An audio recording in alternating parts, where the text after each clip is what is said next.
हे कलमूल करोधं कदंच करुणा न उपर्जते बिखयंत जीवं वसं करोत निरतं करोत यथा मर्कटे अनिक सासं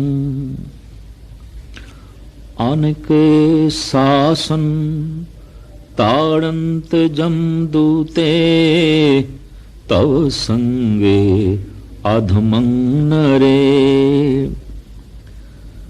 दीन दुख भंजन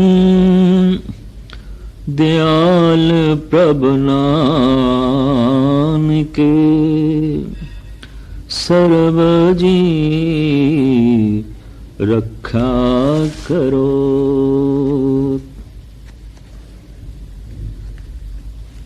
विद्वाना ने क्रोध नू अगन के है, बड़ी प्रचंड अगन जो मन दे चों उठ के तन नू भी राख कर दिए। महान ए परबल अग्नि। क्रोध ता थोड़ा बहुत पशु पक्षियां दिस भी देखने को मिलता है, लेकिन क्रोध दी अगन मनुख दे बड़ी प्रचंड है, बड़ी प्रबल है। क्रोध दैवी गुणां नूं साड़ के राख कर देंदा है, स्वा कर देंदा है। क्रोधी मनुख दे अंदर कोई गुण रह नहीं जाता। दरअसल क्रोध उत्पत्ति का कारण मनुख एक ही स्पष्ट है कि कामनावां दा वेग है, काम दा वेश है। कामना वासना दी, कामना धन दी, कामना सता दी। सता दी कामना एक कामना हंकार दी कामना है। धन दी कामना एक कामना लोभ दी कामना है। वासना दी कामना एक कामना काम वासना है। जिस तो वासना दी तृप्ति हो जाए, जो लोभ पूर्ति दे सहायक होवे, मददगार होवे, जो अहंकार नू पट्ठे पावे, वो मेरा प्रतीत होंदा है, उसते मोह आण लग पैंदा है, चंगा लगता है। पर जो वासना पूर्ति दे रोक खड़ी कर देवे, लोभ पूर्ति दे दीवार बन जाए, अहंकार सता प्राप्ति लई रस्ते दा रोड़ा बन जाए, तो फिर उसते क्रोध आ जाता है।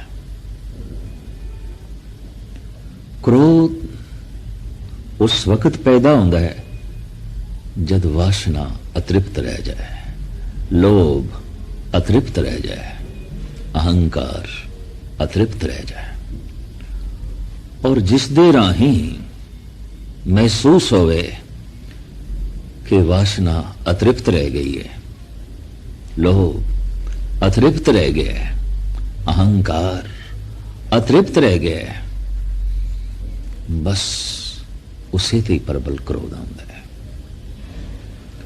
उसे नू ही चबा जाण नू जी करता है, रेजा रेजा करन नू जी करता है। पर जो मददगार होवे, सहायक होवे वासना पूर्ति विच, धन संपदा की पूर्ति दे, सता की पूर्ति दे बहुत प्यारा लगता है, मोह आ जाता उसते, उन्होंने सीने नाल लाण नूं जी करता है। तो क्रोध की है अतृप्त वासना, क्रोध की है अतृप्त लोभ, क्रोध की है अतृप्त अहंकार। विद्वानों का कथन है, अगर क्रोध है तो किसी होर दुश्मन की लोड़ नहीं, दुश्मनी की खान है क्रोध। दया है, प्रेम है तो कोई होर किसी मित्र की लोड़ नहीं, सारी मित्रता की खान है दया और प्रेम। क्रोधी ते देवतियां तक नूं दुश्मन बना लेंदा है, प्रेमी गलियां दे कख नूं भी मित्र बना लेंदा है, राक्षसां नूं भी मित्र बना लेंदा है। क्रोधी महामूढ़ है, प्रेमी ज्ञानी है, सियाणा है, सूझवान है, सुचेत है। तदी ते कहने ने क्रोध पैदा ही अचेत अवस्था तो आउंदा है। उर्दू की कहावत, गुस्सा बेवकूफी से शुरू होकर पश्चाताप पे जाके खत्म हो जाता है। क्रोध अगर एक मेंबर दे, एक सदस्य दे, घर दे एक प्राणी दे पैदा हो जाए तो सारा घर महाभारत दा अखाड़ा बन जाता है। घरेलू युद्ध, घर दे कलेश। पर यही परिवार जे पूरे दा पूरा किधरे क्रोधी हो जाए तो सारे महल्ले नूं महाभारत बना देंदा है। किधरे सारा महल्ला क्रोध दी अगन दे, प्रचंड अगन दे जलन लग पवे तो फिर देखण दी छाया है ये पूरा महल्ला सारे शहर नूं जला के खाक करता है, सारा शहर महाभारत बन जाता है। इसी तरीके नाल एक मुल्क दा क्रोध किसी मुल्क प्रति जंग दा कारण बन जाता है। और थोड़ा थोड़ा करके जब सारी दुनिया दा क्रोध यकजा होंदा है, इकट्ठा होंदा है, उदों ही विश्व युद्ध होंदा है, वर्ल्ड वार हो जाती है। एक सतल महाभारत नहीं, सारी दुनिया महाभारत बन जाती है। बड़ा भारी विनाश होंदा है मनुखता दा। हर पासे कबरां ही कबरां, हर पासे शमशान ही शमशान। सिर्फ शहर दे एक कोने दे शमशान घाट नहीं, सारी दुनिया शमशान घाट बन जाती है।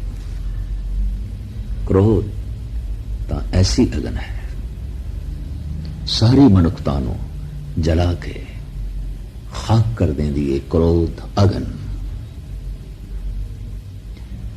विद्वान ऐसे भी कहते ने और प्रत्यक्ष दिखाई भी देता है कि खूबसूरत फुल्लां दा बीज अत्यंत करूप ते कठोर होंदा है, पर इन्हां कठोर और करूप बीजां नूं अनुकूल धरती मिल जाए, वातावरण मिल जाए, मौसम मिल जाए तो इसी कठोरता विचों कोमलता झलकन लग पैंदी है। इसी करूपता विचों सुंदरता डुलन लग पैंदी है। उसी निर्गंध विचों चारों पासे सुगंध फैलन लग पैंदी है। कठोर से बीज, लेकिन इस विचों कोमलता निकल सकती है। शक्ति है तो क्रोध है, शक्ति है तो दया है, शक्ति है तो क्रोध है, शक्ति है तो प्रेम है। तो क्रोध एक बीज की तरह है, कुरूप सही, कठोर सही, लेकिन बीज है। ਅਸੀਂ ਦੇਖਦੇ ਹਾਂ कि धार्मिक ਮੰਦਰਾਂ ਦੇ ਵਿੱਚ, ਪੂਜਾ ਸਥਲਾਂ ਦੇ ਵਿੱਚ ਲੋਕੀ ਫੁੱਲ ਅਰਪਣ ਕਰਦੇ ਨੇ, ਪੁਸ਼ਪ ਭੇਟ ਕਰਦੇ ਨੇ।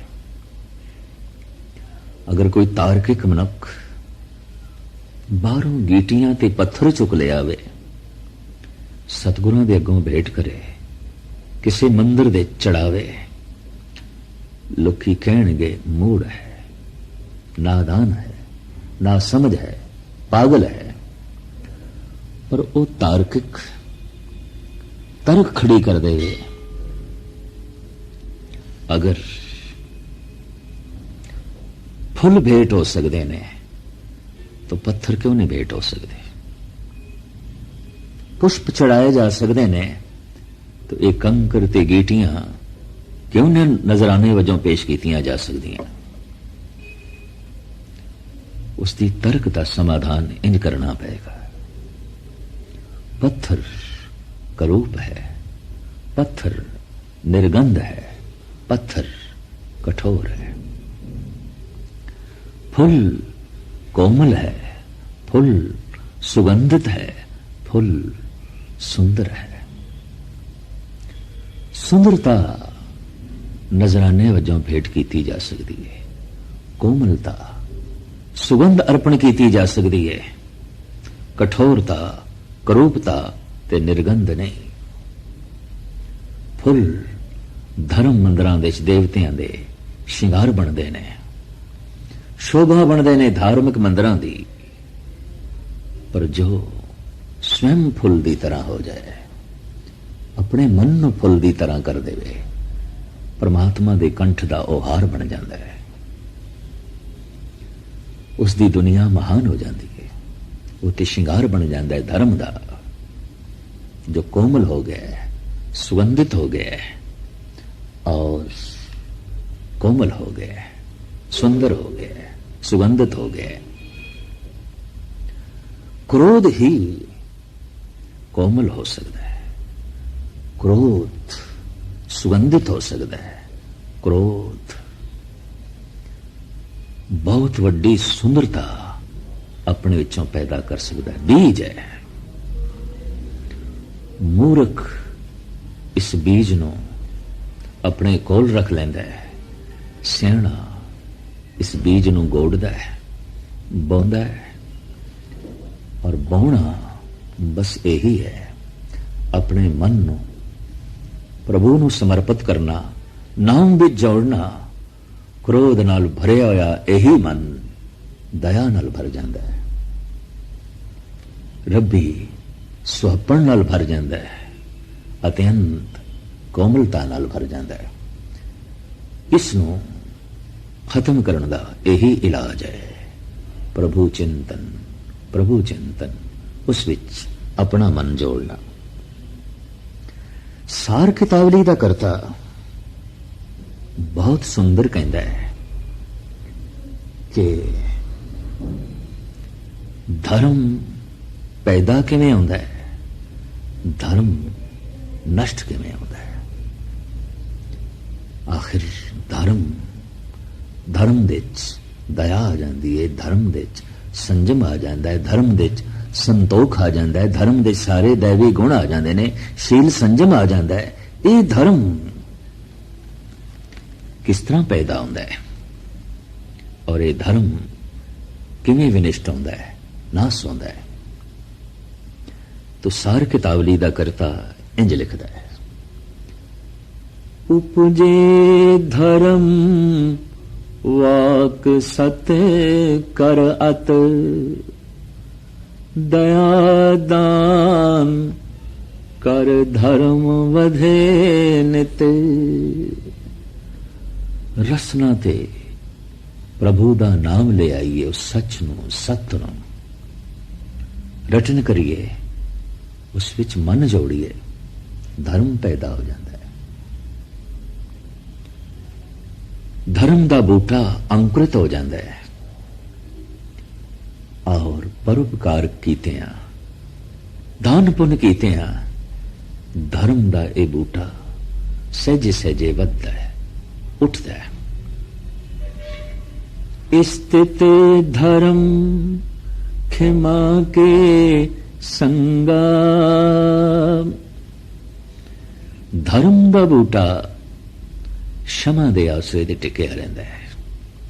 कोमल बूटे गिर ना जान, ढह ना जान, तूफानी हवावां उन्हां दियां जड़ां ना पुट देन, तो सहारा देना पैंदा है कोमल बूटियां नूं, किसी सोटी दा, किसी दीवार दा।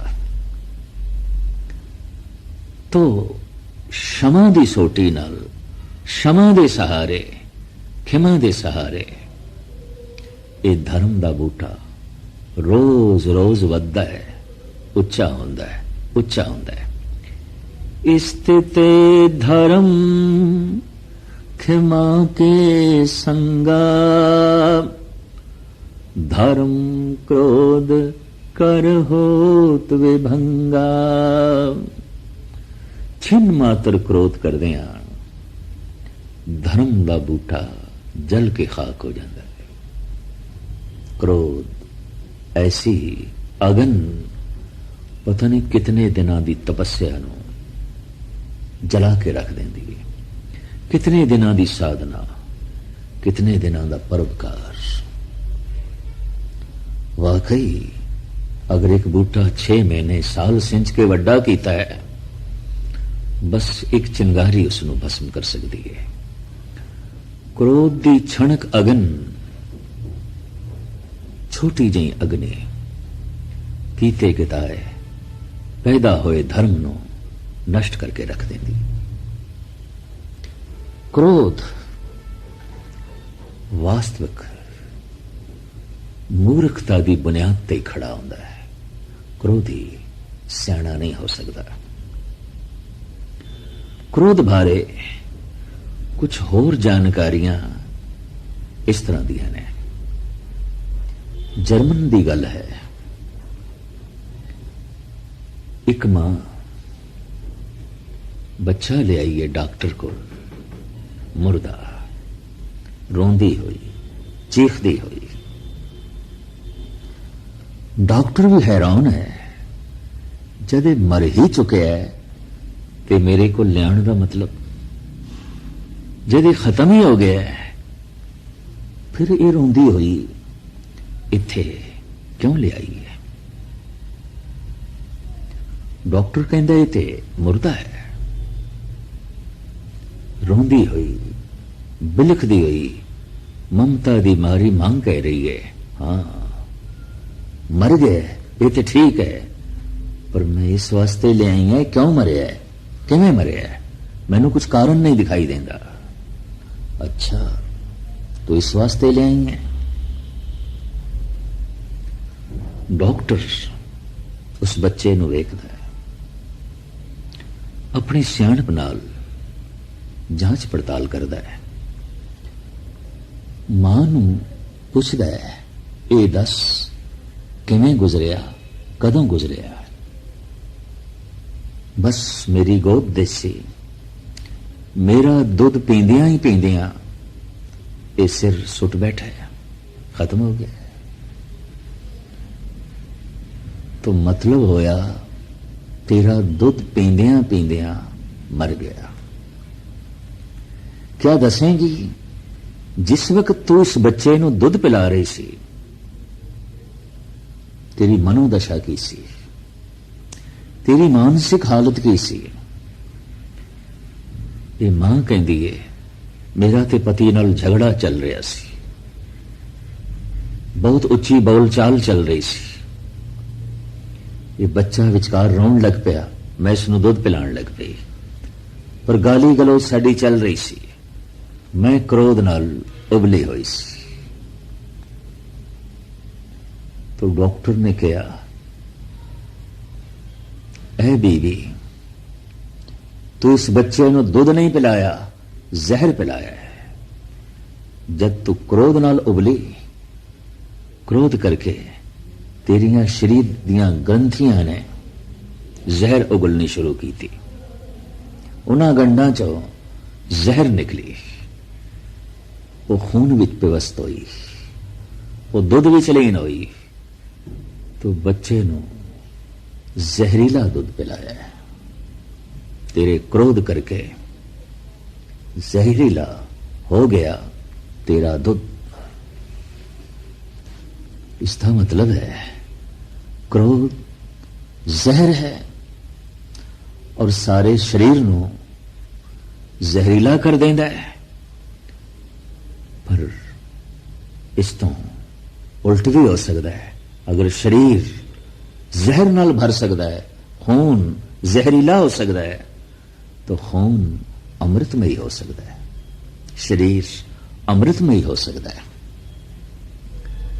परम भगत श्री नामदेव जी महाराज का फरमान, 10 बैरागन मोहे बस कीनी, पंचों का मिटना। 70 दोए भरे अमृत सरे, बिख को मार कढ़ाओ। पाछे बहुर नयावन पाओ, अमृत बाणी घटते उचरों, आत्म को समझाओ। ये 10 इंद्रे मैं काबू च कर लेने। 5 विषयां दा ते नामो निशान मिट गया है। वासना, क्रोध, लोभ, मोह, अहंकार, इन्हां दा नामो निशान ही मिट गया है। ये तो रहे ही नहीं। 70 दोए भरे अमृत सर, बिख को मार कढ़ाओ।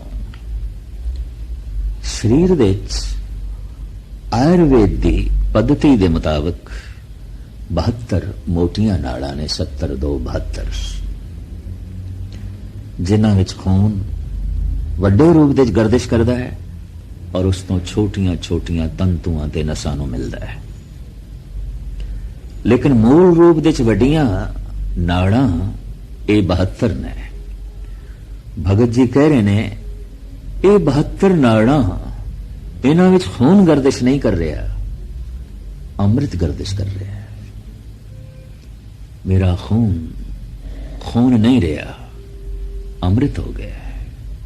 और जब खून अमृत हो गया है तो बोल अमृतमयी हो गए। अमृत बाणी घटते उचरों, आत्म को समझाओ।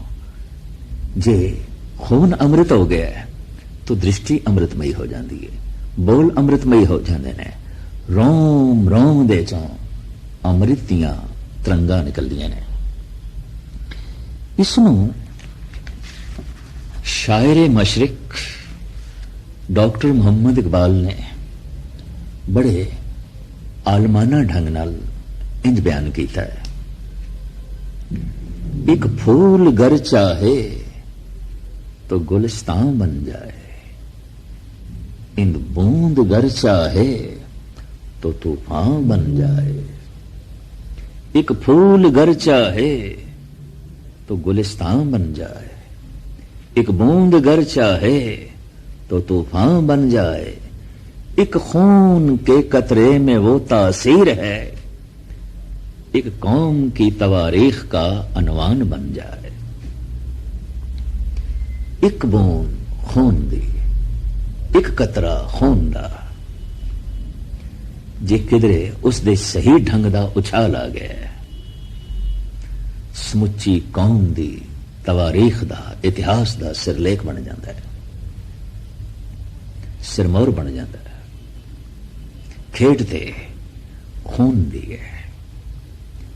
प्रभु चिंतन दे नाल जो पवित्र तरंगा मन नूं अंदोलित करदियां ने और मन दा यही वेग शरीर नूं प्रभावित करदा है।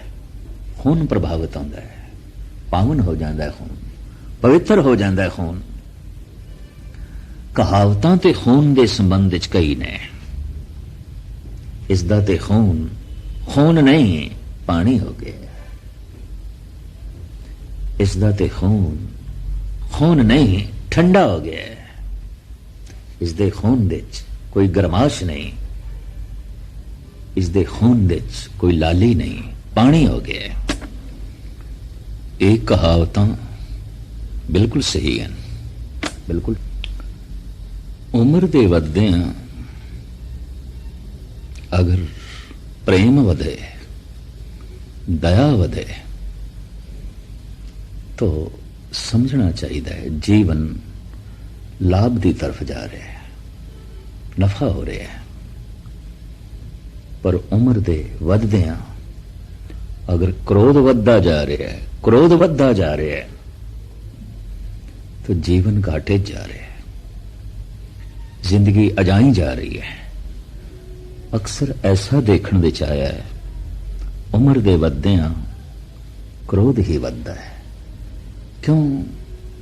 रोज रोज नवियां नवियां ख्वाहिशां, नवियां इच्छावां, हर नवा दिन किसी नवी इच्छा नूं पैदा करता है। पुरानियां ख्वाहिशां पूरियां नहीं होईयां, नवियां पैदा हो रही हैं।